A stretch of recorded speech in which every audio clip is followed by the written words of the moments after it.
Hello, আসসালামু আলাইকুম। আমার থাম্বনেইলে দেখেই বুঝতেছেন যে আমি আপনাদের কি বোঝাইতে চাইতেছি। হ্যাঁ, ব্যাংকে যখন আপনারা টাকা জমা দিবেন, যে কোনো ডিপিএস বা অন্য কোনো লেনদেন যদি থেকে থাকে আপনাদের, তাহলে যেভাবে টাকা জমা দেওয়া লাগবে বা যেভাবে দিবেন আপনারা, এটাই আপনাদের মাঝে আলোচনা করতেছি। দেখেন, আমি আজকে টাকা জমা দিছি আমার অ্যাকাউন্টে। প্রথমে কার্ডটা ঢোকালাম, ঢোকার পরে আমার পিন চাইতেছে, পিন দিলাম। পিন দেওয়ার পর দেখেন আপনার এখানে বাটন আছে, টাকা জমা দিন, এরকম একটা বাটন থাকবে, টাকা জমা দিন। তারপরে আপনার অটো টাকা যেখানে আপনারা রাখবেন ও বক্সটা আপনাদের খুলে দিবে অটো।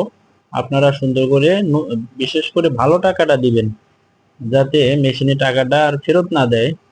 আপনারা 4টার সময়ে টাকাটা জমা দিতে পারবেন। যদি প্রথম ফার্স্ট আপনারা দিবেন, যদি টাকা কিছু নিবে আবার কিছু ফেরত দিতে পারে, হ্যাঁ, তখন আবার আপনারা ট্রাই করবেন। আপনাদের ট্রাই টাইম থাকবো 4বার, 4বারের বেশি হলে আর টাকাটা দেওয়া যাবে না।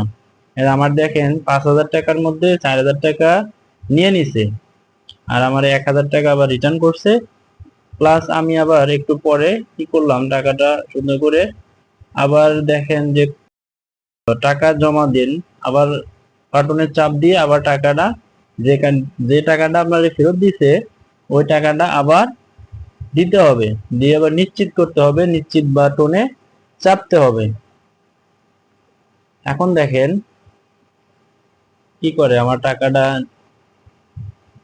নেবে কিনা আপনারা দেখতেছেন। আমার টাকাটা নিয়ে নিছে, 5,000 টাকা আমার জমা হয়ে গেছে। তাহলে আপনারা নিশ্চিত বাটনে বা কনফার্ম বাটনে আমরা ক্লিক করলে আমার টাকাটা কনফার্ম হয়ে যাবে।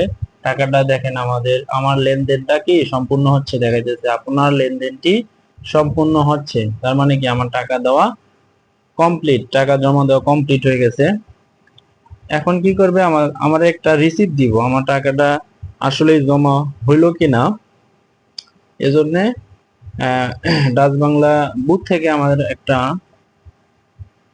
রিসিপ্ট দিব যে আসলে আমার টাকাটা জমা হয়ে গেছে।